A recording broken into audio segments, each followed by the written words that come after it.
তো হ্যালো বন্ধুরা, তো সে কেমন আছো? আশা করি ভালো আছো। তো আজকে একটা নতুন ভিডিও তোমাদেরকে স্বাগত জানাই। তো আজকে যে টেস্টিং ভিডিও তোমাদেরকে দেখাবো, যেটা তোমরা সবাই জানো, ডিজে দিনেশ লাইট, যেটা পঙ্কজ গেমিনেট 4 পিস ডবল 21 আর 4 পিস 3 পোর। তো যাই হোক, ইয়ার আগের দিনে ডবল 21-এর যে 4 পিস সেটাতেই শুধু টেস্টিং হয়েছিল, কিন্তু আজ তোমরা টোটাল সেট আপটা তোমরা টেস্টিং আজ দেখতে পাবে। তো ঠিক আছে, চলো ভিডিও তোমরা কন্টিনিউ দেখতে থাকো। অবশ্যই রেজাল্ট কীরকম অবশ্যই তোমরা দেখে বলবে। তো ঠিক আছে, চলো কন্টিনিউ তোমরা ভিডিওটা দেখতে থাকো। তো চলো বন্ধুরা, তো চলো বন্ধুরা, আমরা আপাতত অ্যাম্পলিফায়ার দেখব কি কি লাগা আছে। এখানে দেখতে পাচ্ছ পুরো এটিআই থাক লাগাই দিয়েছে। এখানে একটা এটিআই 60+, এখানে আর একটা, এখানে তোমার এই মালগুলো নতুন এলো আজকে 20+, যেটা দুটো কমতির জন্য আগের দিন টেস্টিং হয়নি। ডবল 21টা হওয়ার কারণ এই দুটো মেশিন আসছিল না, যা কাজ এসে গেছে। 1200X ইকুইলাইজার সেটিং আপাতত দেখতে পাচ্ছ, একটা DA20 মিক্সচার ইয়ামাহা কোম্পানির। তো চলো আপাতত ডিজি স্টার্ট করছে, দেখতে পাচ্ছ। যাই হোক, মাল ঢাকা দিয়ে রাখিয়েছিল, কিন্তু তাও রিকোয়েস্ট করলি যাতে মানে শার্টটা খোলা। তো ঠিক আছে, যাই হোক ওপেনিং করে দিলে। আপাতত ব্যাটারি নিয়ে এলো, আর চলো ডিজি স্টার্ট করবে ধীরে ধীরে আর কি। চলো, তো চলো আপাতত চার্জ স্টার্ট হচ্ছে, আর ডিজি স্টার্ট হয়ে গেছে, মেশিনের লাইন চলে গেছে বন্ধুরা। চলো আমরা দেখবো কেমনভাবে সেট আপটা ওপেনিং করছে। যাই হোক, তো দেখতে পাচ্ছ আপাতত কোনো স্টেবিলাইজার নাই, বিনা স্টেবিলাইজারে চলছে, আর ইনি অপারেটর থাকছে। তো চলো এক একটা করে মেশিনে লাইন দেওয়া হচ্ছে।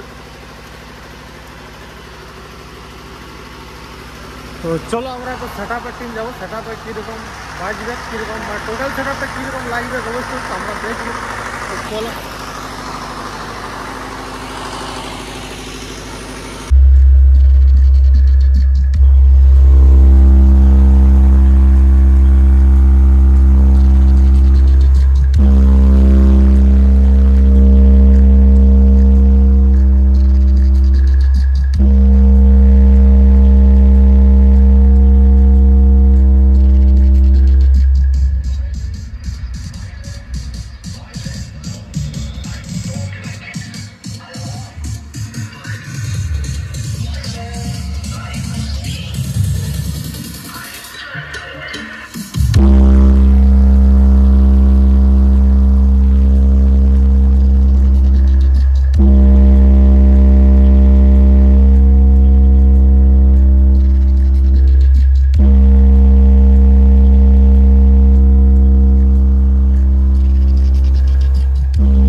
তো চলো বন্ধুরা, আপাতত টেস্টিং কমপ্লিট হয়ে গেল। কারণ আমি দাদাকে রিকোয়েস্ট করেছিলি যে একটুকু মানে সাউন্ড টেস্টিং করার। সাউন্ড টেস্টিং মানে এর আগে হয়ে গেছিলো, অনেক পাবলিকও এসেছিল, যাই হোক আমার আসতে লেট হলো। তো যাই হোক মানে আমার রিকোয়েস্টে সেট আপটা ঘুরে আবার চালু করে দিল। তো ঠিক আছে, আপাতত ঘুরে দেখতে পাচ্ছ ঢাকা দিচ্ছে। আর চলো সেট আপের মালিককে তোমাদেরকে দেখাচ্ছি। তো সেটার মালিক আপাতত খাবার খাচ্ছে, একটু গল্প করার চেষ্টা করছি। তো ঠিক আছে চলো, আপাতত দেখতে পাচ্ছি সব কিছু ঢাকা দিয়ে দিয়ে ডিজিও বন্ধ। তো ঠিক আছে চলো, মালিকের সঙ্গে একটু দেখা করার চেষ্টা করবো আর জিজ্ঞাসা করবো কীরকম মানে ভাড়া পড়বে। তো ঠিক আছে চলো। তো বন্ধুরা মালিকের সঙ্গে গল্প করতে চেষ্টা করলি, কিন্তু মালিক বলছে ডাইরেক্ট ফোন করলে বাদ করব। মোটামুটি একটা তোমরা কম বেশি ধরে রাখো, 20 মতন একটা ধরে রাখো না, কম বেশি করে বাড়তে পারে কমতে পারে, যা 20 একটা বাজেট তোমার রাখেই ফোন করবে। আর অবশ্যই জানছি যে একটু মিডের কমতি আছে সেট আপের মধ্যে, কিন্তু মিডেরও ব্যবস্থা হয়ে যাবে তাৎকে। আবার তো মালিক কিছুদিন সময় খুঁজছে, যে কিছুদিন হলেই আমি মিডটা কন্ট্রোল করে নেবো। আর আপাতত আজ সেমনি একটা টেস্টিং আমরা জানি দেখতে পারি নাই, কারণ অনেক কিছু কমতি লাগলো। তো যাই হোক কালকে আবার ঘুরে টেস্টিং হবে, সেখানে পুরা সেটিং মানে করে নিয়ে বাজাবো সেট আপটা, তখন আরও রেজাল্ট ভালো থাকবে। কি বলো? আজ আপাতত সেমনিটুকু নর্মালের মধ্যে টেস্টিং হইলো, কারণ মেশিন দুটো আসেছিল না, বুঝতে পারছো, টুকু টেনশনের মধ্যেই। যাই হোক খুব জলদির মধ্যে হইলো। তো অবশ্যই ইয়ার পরে যে ভিডিও আসবে সেটা তো তোমরা মিড বেস সব একদম ইকুয়াল পাবে। তো ঠিক আছে চলো, এই দূর দেখার জন্য ধন্যবাদ, রাখছি, টাটা।